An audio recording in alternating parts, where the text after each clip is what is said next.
House of Squibb presents Academy Award.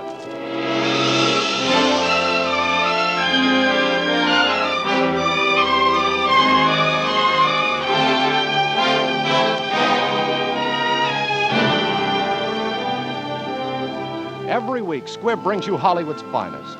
The great picture plays, the great actors and actresses, techniques and skills chosen from the honor roll of those who have won or been nominated for the famous Golden Oscar of the Academy of Motion Picture Arts and Sciences.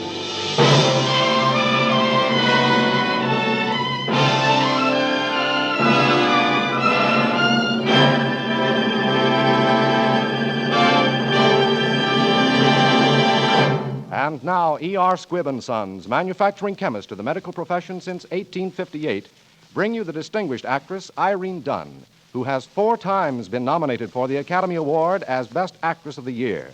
You will hear her tonight starring in The White Cliffs of Dover with Sir Aubrey Smith. Both Miss Dunne and Sir Aubrey Smith will play the roles they created on the screen in this dramatic picture, which, for Best Photography of the Year, was nominated for the 1944 Academy Award.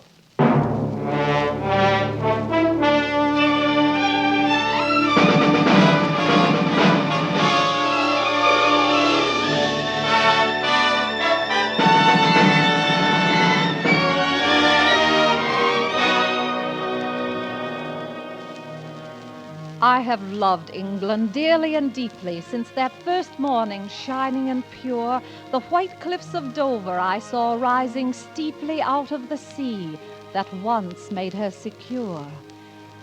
I have loved England, and still as a stranger, here is my home, and I still am alone. Now in her hour of trial and danger, only the English are really her own. Susan, I'm so glad you're on duty. I wanted to talk to you. Please do, Colonel Orange. Have you heard from your son? He phoned to say his leave was canceled. I've heard nothing since. It's 5 days now. I'm terribly worried. Naturally. We've not heard from our boys either. Well, I suppose you were told to stand by for emergency? Yes. This is confidential, Susan. I've been notified by the General's aide to prepare for casualties within the next 24 hours. He anticipates a possible 5,000. So many. I suppose I mustn't ask questions. Your guess is as good as mine. Obviously a big show, and we have such a little hospital here. Invasion? Hardly. Raid on the French coast, possibly. On a big scale by the sound of it. Is that... Yes, I think so. They usually start at dawn.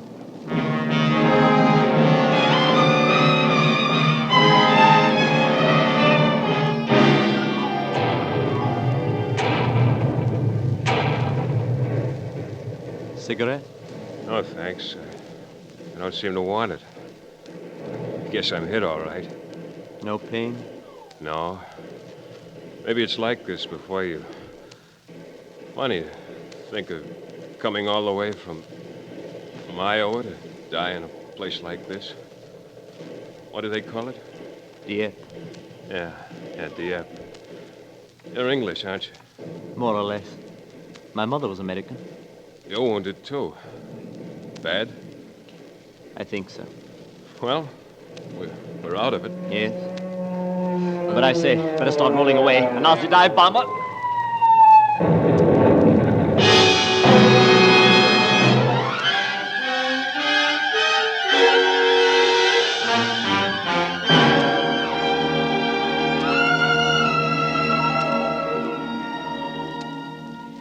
I have loved England dearly and deeply since that first morning, shining and pure, the white cliffs of Dover I saw rising steeply out of the sea that once made her secure.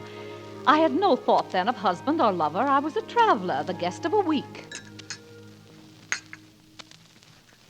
Please tell me, young lady, you came 3,000 miles to spend 2 weeks in the bedroom of a Bloomsbury boarding house? Don't rub it in, Colonel Morris.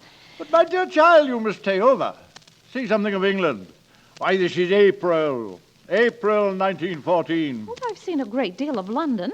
The British Museum, the National Portrait Gallery, and... great heavens. British Museum, eh? Saw the mummies, what? Been to any shows? Any dances? No, I'm afraid my father... Speaking of dancing, I'm afraid I can't play cards tonight. It's the night of Millicent Waverley's ball. Thought I might go this time. Where the King and Queen are going. Have you received your invitation, Colonel? No, by Jove, I haven't. No. I was giving Millicent a ring.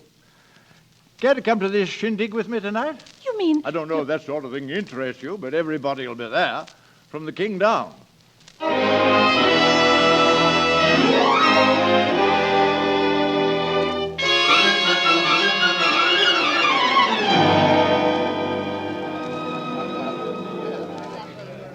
Why, Colonel, this is nice. You've been neglecting me. I haven't been in tail since your last, Millicent. This is Miss Susan Dunn of the United States, Duchess of Waverley. My dear, I'm so glad you could come.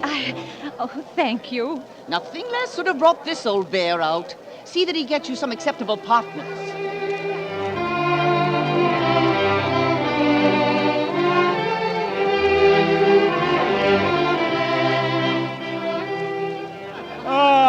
I haven't enjoyed myself so much for years. You dance lightly as a feather, Colonel. You're very kind. Now, for dancing with me, you're going to have your reward. I'm going to find a delightful young man for you to dance with. Back in a moment with a captive. Don't run off.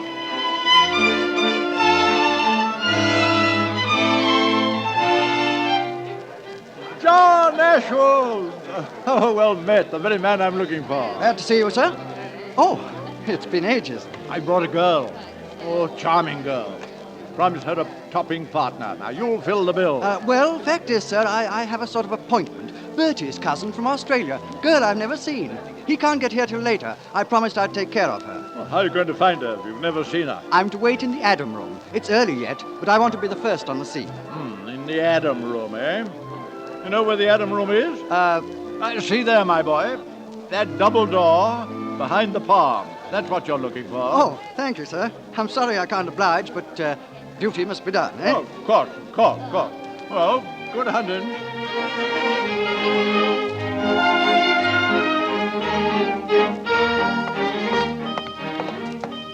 Oh.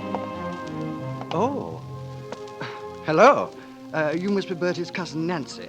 I'm John Ashwood. I hope I haven't kept you waiting. Well, no, not at all. I came early. I thought I'd be the first. It's awful to be hanging around when you don't know anyone. Yes, isn't it?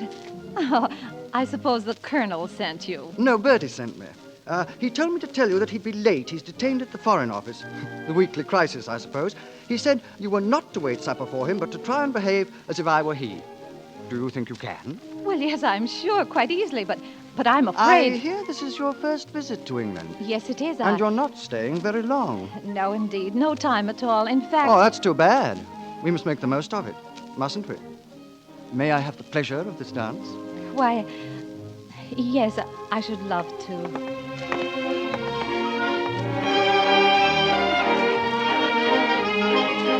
This is my favorite waltz. Mine, too. Splendid. Why did they stop? The King and Queen. The King and Queen.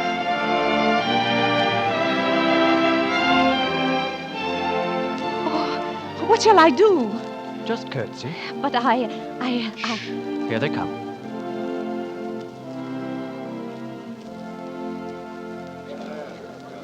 Did I do all right? Wonderful. Oh, you must think I'm dreadfully awkward, but we don't do that sort of thing at home. You haven't been presented at court? Good gracious, no. I'm just a small town girl. But, Bertie said you were Australian. Oh, yes, of course. In all the excitement, I'd forgotten. I'm not Nancy. I'm not Bertie's Australian cousin. I'm an imposter. Good heavens, I say. Oh, are you really? Well, who are you? Nobody in particular. I come from a dull little town called Tulliver, in the smallest state in the USA. Well, why didn't you tell me? But you didn't give me much time. Besides, I sort of wanted to dance with you. Oh, did you? Oh, good. I say that's splendid. Are you living in London? No, we're going home tomorrow. But I've just met you. You can't go back tomorrow. I can't allow it. You don't want to. Do you? No, I don't, but my father does. You see, it's rained every day, and he's a bit prejudiced about England anyway. Now, look here. I'd like to talk to your father, get him to let you stay. You simply can't go away now.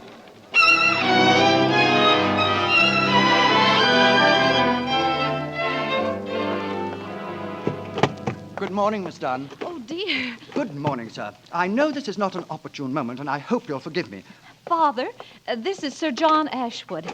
He brought me home last night. Glad to meet you. Sorry we haven't more time. Fact is, we're a bit rushed. Our train leaves at 10. Mr. Dunn, my mother lives in Devon, and at any moment she may call you on the telephone. Yes. My mother would be delighted if you and Miss Dunn could spend a week or two with us, see some typical English country life. Hold on. There is out of the question. Good heavens, man, we're practically on the train, and we don't know your mother. She doesn't know us. I've come for the trunk, Governor. Right there. Now, I'm sorry, mister, but I run a newspaper, and I've got to get back to it. Mr. Dunn, a telephone call, sir. Lady Jean Ashwood. Tell her I've gone. Tell her... Susan, why do you stand there like a wooden Indian? Say something. Tell this obstinate young man that you can't go. Tell him you don't want to stay. But I do, Father. What? I want to very much. You see, Keep sir... out of this. Your cab, sir. I'm holding the line, Mr. Dunn. And let me stay a week or so, Father. You go back alone. Well, of all the unfeeling... Just a few weeks, sir. I'll catch the next boat. We'll take care of her, sir. I Cab, promise. sir. The phone, Mr. Dunn. Holy mackerel. Hello, Dunn speaking. Hiram P. Dunn.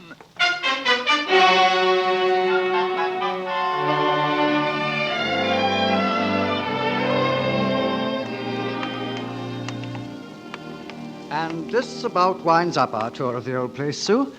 Except for the portraits. I'm not going to bother you with the others, but this gorgeous officer is the present baronet and your humble servant. Oh, it's so beautiful, all of it. Like a dream. Me too. You too. I'd like to show you everything in this world. We'd begin with England. We'll drive down the Roman roads where Caesar's legions marched and follow Chaucer's steps to Canterbury. I'll show you the Isle of Avalon, where King Arthur died and the Holy Grail is buried. Places with lovely names.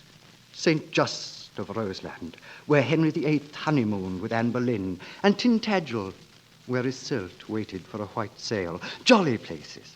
There's a moat at Wells where the swans swim and ring a bell for dinner when they're hungry. I say, you're crying. I'm not. At least, I don't want to. You see that space on the wall near my portrait? That's where my wife's portrait will hang. You must have often wondered what she'd be like. I have. Until a few days ago. Then I began to hope that she'd be tall and fair, with a mind of her own, and that when my great-grandson showed visitors her portrait, he'd say, "My great-grandmother. Lovely, isn't she?" She was an American. Oh, John. Oh, well, you must have known I've been out of my mind since I peeped behind that potted palm and saw you in the Adam room. I meant to wait to give you more time, but it's out now. And you're wondering what I'll say. Yes. What will you say? I think, John, if your great-grandson is to show his friends that portrait, it'd best be about finding a good artist.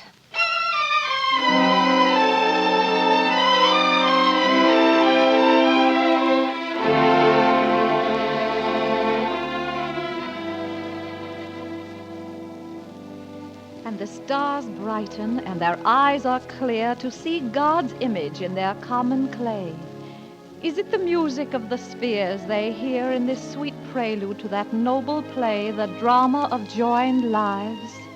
Ah, they forget. They cannot write their parts. The bell has rung, the curtain rises, and the stage is set for tragedy. They were in love and young.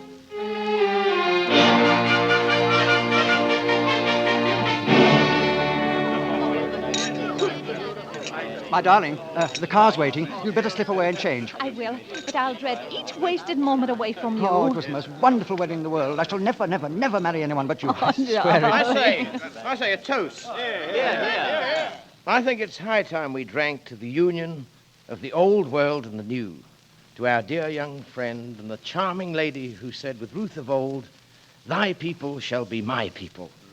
Ladies and gentlemen, to the health and happiness of Sir John and Lady Ashwood. Just a moment, John.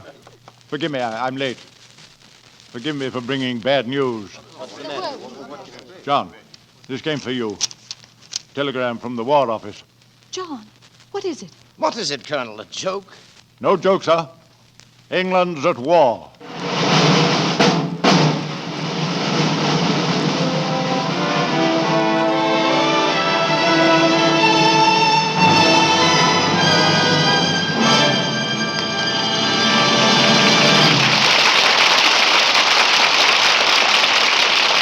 A favorite time of the year for many of us is Indian summer. The September and October days when trees are flaming red and gold, when there's a rich fragrance of harvest in the air, when nights are so crisply cool the crackle of an open fire is music to our ears. Autumn is more than a season. It's an exhilarating, refreshing experience. And in its own way, Squibb Dental Cream is like that. Not just another dentifrice, but a genuine delight to use. Refreshingly different. You'll like its pungent, fresh mint zest, its brisk, exhilarating action. And you'll appreciate how effectively the safe, soft, polishing agent in Squibb Dental Cream brings out the natural sparkle of your smile. All of these distinctive advantages of Squibb Dental Cream are assured by 223 scientific tests behind every tube. So brush your teeth with the modern dentifrice, the refreshing dentifrice. Ask for Squibb Dental Cream, one of the great family of Squibb products. Taste, feel, and see the refreshing difference. In a moment, we will continue with part 2 of The White Cliffs of Dover. But first, we would like to call your attention to another Metro-Goldwyn-Mayer picture, the Technicolor musical Holiday in Mexico, starring Walter Pidgeon, Jose Iturbe, Jane Powell, Ilona Manxie, and Xavier Cugat. Holiday in Mexico may currently be seen at your local theater.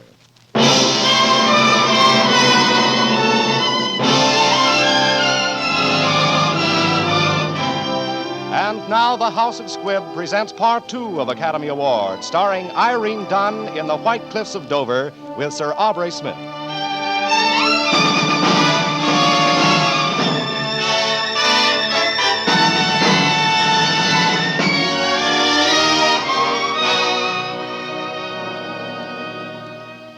He got leave after months in the filthy trenches. My love sent for me, and I crossed the channel to meet him in the little French hotel at Dieppe.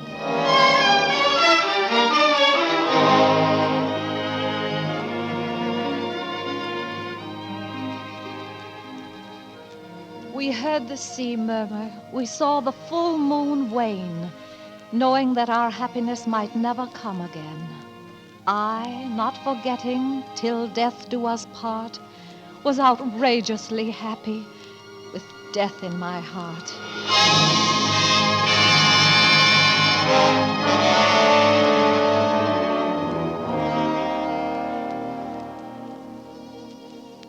My love, to be here, I just don't have the words. We don't need words, John. Look, the moon. One would think there was no war going on. Well, we can't spend what's left of my leave on the view. I'm hungry. And there's the champagne. Of course, dear. It's grand that you and Mother hit it off so well. Does she bully you? She does. To hear her, you'd think I was doing it just to be contrary, because I'm an American. Doing what? Well, I should say not doing it. Not doing what? Well, John. Sue, you're blushing. Come to that, you look pretty pink yourself. I say, this wouldn't have anything to do with young Percy, would it? John, Percy. The eldest son's always called Percy, dear. Not my eldest. Our eldest. But I don't like the name Percy. Well, I don't like it very much myself. But the eldest son's always called Percy. Why? Tradition. My boy will be called after the man I love, his father, and his name will be John. I am sorry, monsieur, but you asked me to call if the message came. It has come. No. Oh, no, my darling. No, I won't let you go back. I won't let you go back and be murdered. You can't. Don't you see? Not now.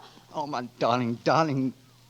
I don't want to leave paradise, but I have no choice. Come on, one more glass. One for the road back to hell.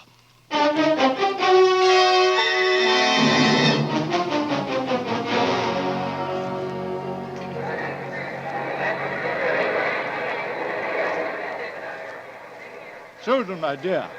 At last you've come to London for the great event, eh? Where's that boy of yours? Here he is, John Ashwood, Esquire.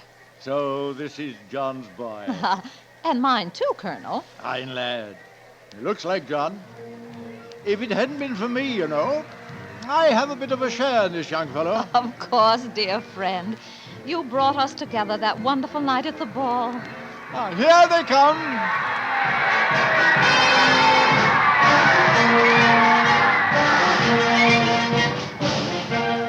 Let me lift Johnny up. Look, my child. Look, young man. Those are your mother's people. See how well they march. Your mother's people and yours, too. Because you're half a Yankee, you little Englishman, and I'm never going to let you forget it. Wave your hand, Johnny. Wave your hand.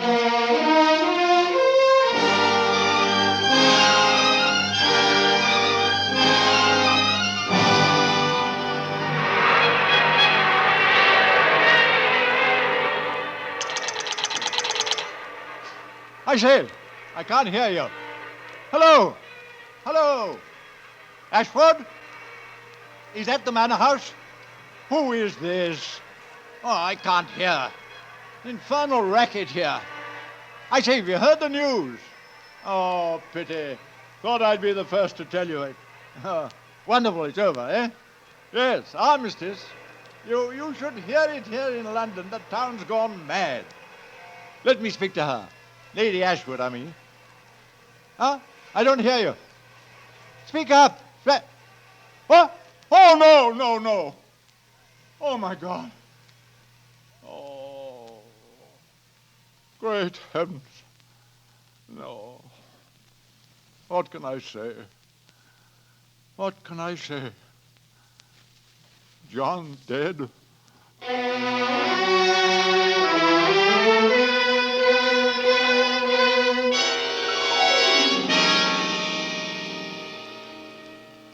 I do not remember the words that they said.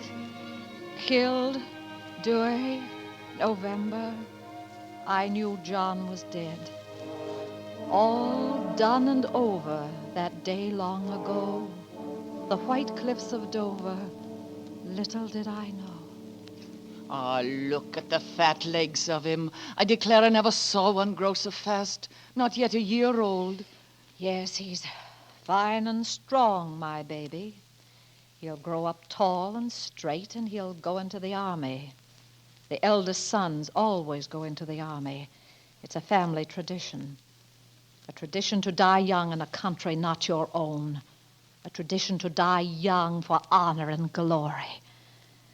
But my baby will live out his life. I'll teach him to run and hide when the drums start playing. I'll keep him safe. I don't know how, but I'll keep him safe. Do you understand?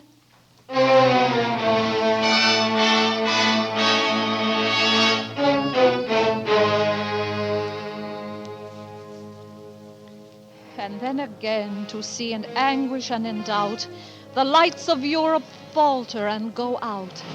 And once again, the feet of marching men drum in the darkness. Once again. Our days were busy with 1,000 cares. Our nights were dark and quiet with our prayers. Here, the wounded. It was Dieppe, Susan, and bad.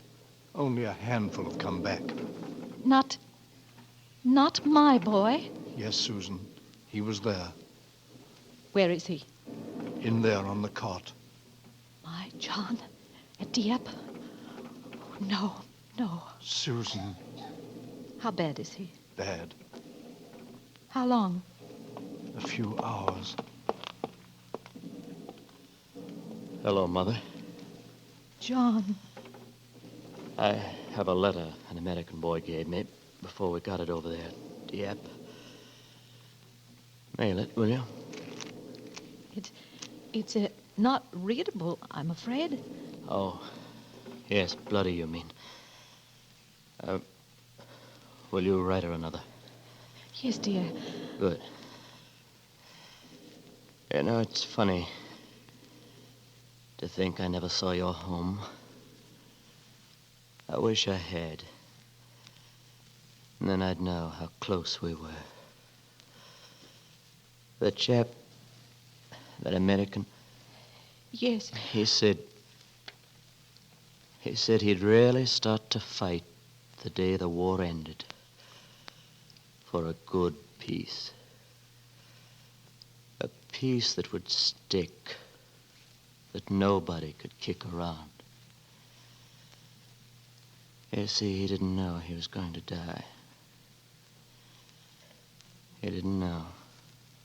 Yes, dear. He didn't know. And I'll write a letter to his mother. Tell her he did very well. I'll tell her. Hey, you've got to go now. There's work for you to do. I'll be all right. Good night, Mother. And thanks. Good night, my darling boy. And God bless you. And God keep you. Amen.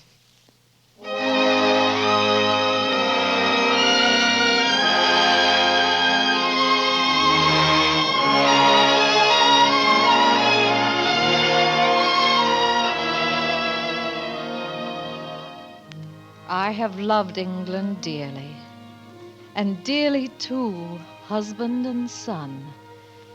Now at the end, I know they would have me do what must still be done.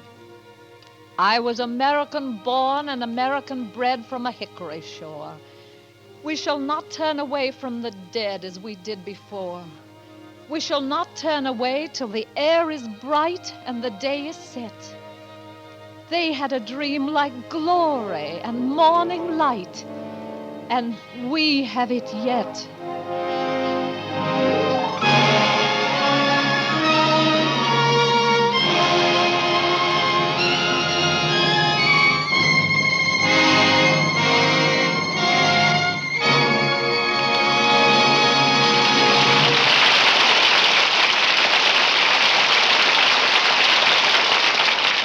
There is much that each of us can do to help shape the kind of world in which we shall now live. It is the serious personal duty of every American, for example, to keep abreast of all proposals for the direction and control of atomic energy. It is the duty of the scientist to turn all advances made in time of war to the enrichment of men's lives in time of peace. Scientists at the House of Squibb are devoting themselves night and day to learning more about the miraculous new drugs discovered during the war. The House of Squibb shouldered enormous responsibilities in the development of these drugs, and now Squibb is contributing to their further refinement, wider distribution, and ever-increasing application. For as long as there is pain and suffering in the world, Squibb will be dedicated not only to the search for new drugs, but to the perfection of medical aids already known, whether they be professional products for your doctor or simple home health essentials for your daily use. Remember that whenever you're buying for your own medicine cabinet, to be sure you get Squibb quality, always ask for Squibb, a name you can trust. Next Wednesday, another great picture. The House of Squibb will present Academy Award Guest in the House with Anita Louise, Joan Loring, and Kirk Douglas.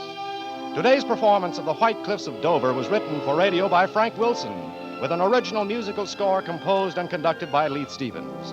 Our producer-director is Dee Engelbach. Irene Dunne can currently be seen in the 20th Century Fox production, Anna and the King of Siam.